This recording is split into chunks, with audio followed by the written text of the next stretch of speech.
The following is the short story, A Haunted House by Virginia Woolf. Whatever hour you woke, there was a door shunting.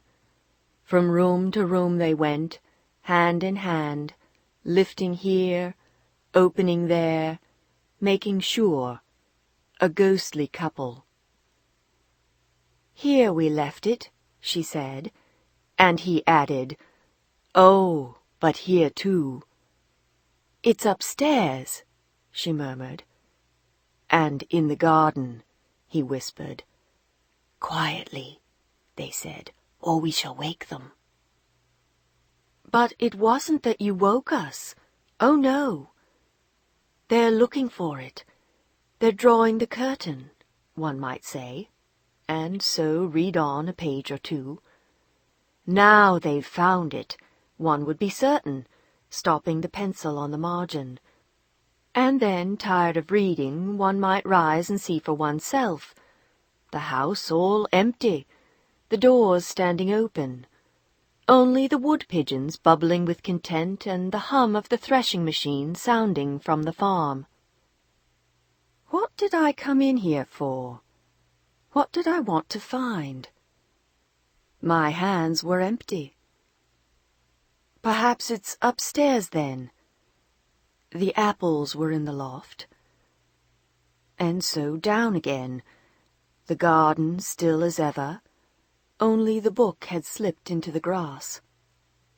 But they had found it in the drawing-room, not that one could ever see them.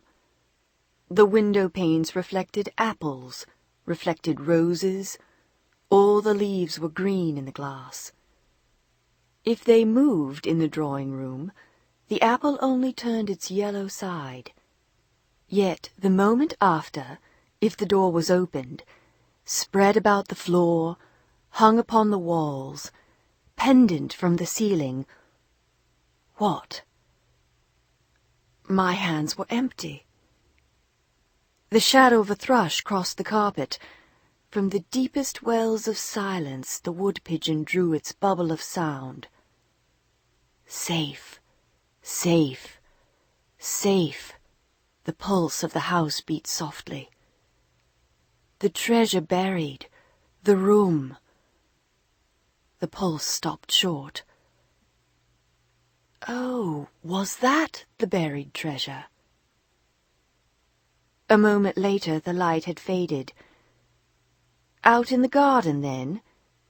But the trees spun darkness for a wandering beam of sun, so fine, so rare, coolly sunk beneath the surface, the beam I sought always burnt behind the glass.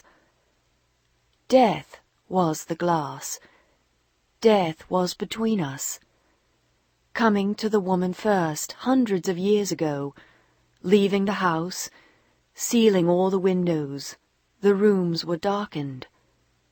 He left it, left her, went north, went east, saw the stars turned in the southern sky, sought the house, found it dropped beneath the downs. Safe, safe, safe. The pulse of the house beat gladly. The treasure yours. The wind roars up the avenue. Trees stoop and bend this way and that. Moonbeams splash and spill wildly in the rain. But the beam of the lamp falls straight from the window. The candle burns stiff and still.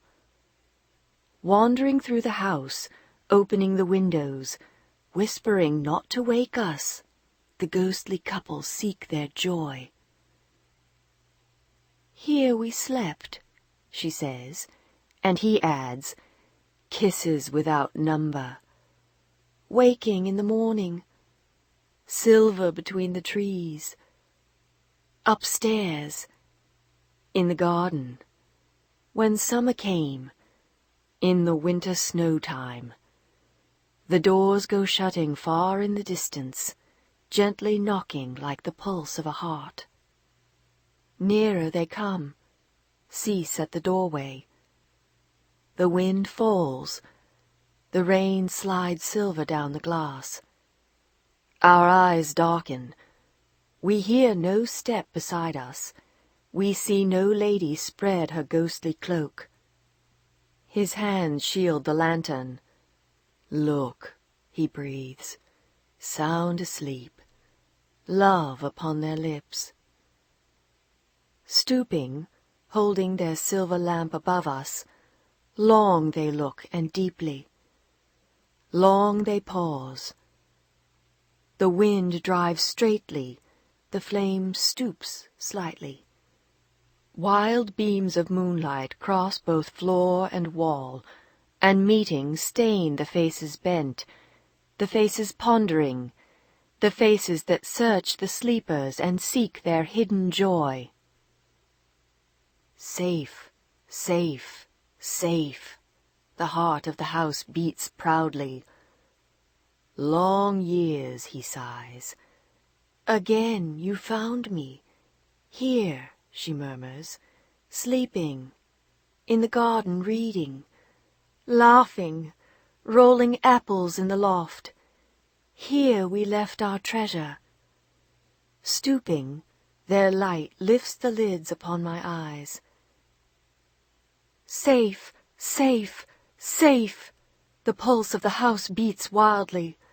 Waking, I cry, "Oh, is this your buried treasure? The light in the heart?"